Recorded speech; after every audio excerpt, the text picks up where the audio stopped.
So guys, ibubukod ko na yung mga 5 piso, 10 piso, saka piso para madali kong mabilang. Hello guys! Ako Lito, si Galocoins TV. Alam mo na ba? Dapat alam mo. Ngayon guys, ang pag-uusapan natin, 1 peso ulit guys, 1974. Kung magustuhan ninyo guys ang video na ito, paki-like and share naman para maging aware yung mga iba sa mga napapanood nilang video. Okay guys?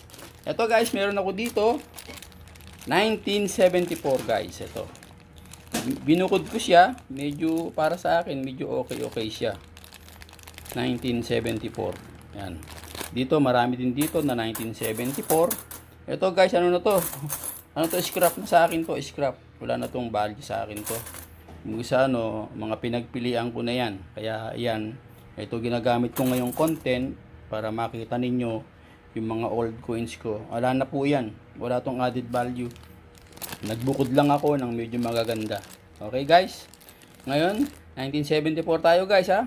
Alamin natin sa numista kung magkano ba ang value nito. Siyempre marami tayong napapanood na video na bumibili daw sila 1974 sa mataas na halaga. Aasa naman tayo, yun pala, hindi naman pala totoo. Di ba? Aasa lang tayo ng aasa, wala pala siyang value. Ngayon, tingnan natin guys sa numista kung ano ang kanyang sinasabi. Nakalagay dito, 1 peso. Yan guys. Tapos, nakalagay dito, 1972, 1974. Yung kanyang composition, nickel brass, copper zinc, and nickel. Yung kanyang weight, 14.45, yung kanyang diameter 33 mm, kanyang thickness 2.17 mm, at ito ay na-demonetize noong January 2, 1998. Ngayon, tingnan na natin guys kung magkano ba talaga ang value ng 1974. Ito guys, nakalagay dito, yan, 1974. Letter G. Good, very good, fine, very fine, extra fine, AU, UNC.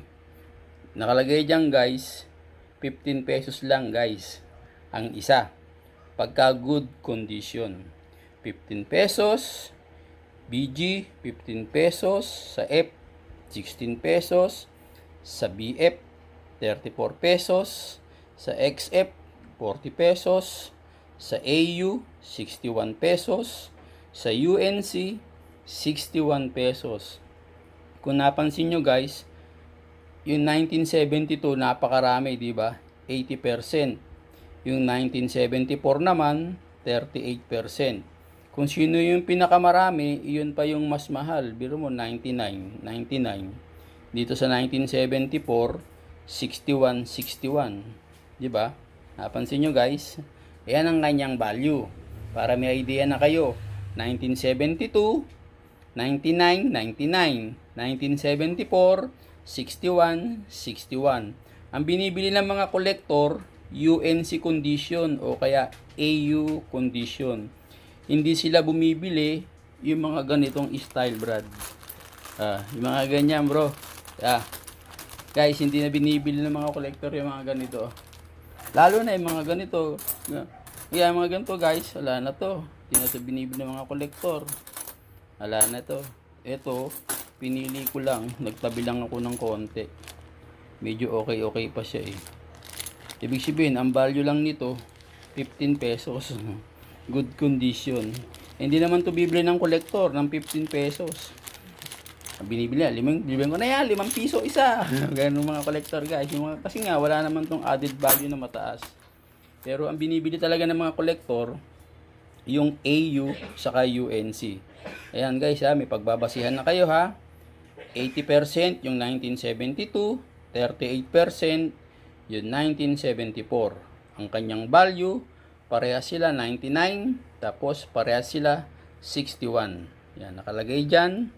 1972 at saka 1974. Yung proof naman guys, 1974, walang nakalagay kung magkano yung value. Nakalagay dyan, 1.8% lang. 10,000 pieces lang yung ginawa. Kaya yung mga hawak na may proof, yun, medyo maganda ang value nun. Yung proof na yun. Siguro nasa 150, mga ganun ang presyo nun. Hindi tataas sa 200. Basta 150, mga ganun. Estimate ko lang, mga 150. Pwede rin tumaas, depende sa seller. Kasi konti lang yun. 10,000 pieces eh. Yung proof na lumabas eh. Yeah, pwedeng tumaas sa 150. Kasi dito 99 yun. 'Di ba guys? Pero nasa seller naman yun. Bahala siya kung magkano niya ibebenta. Basta ang hawak niya proof na 1974. Pero kung mga ordinary lang, kagaya nito, mga common lang yan guys. Common lang yan. Yan. 80%, saka 38%, common lang yung mga yan. Ayan na po yung ganyang value guys ha. 1972, 99 pesos. 1974, 61 pesos. Okay guys.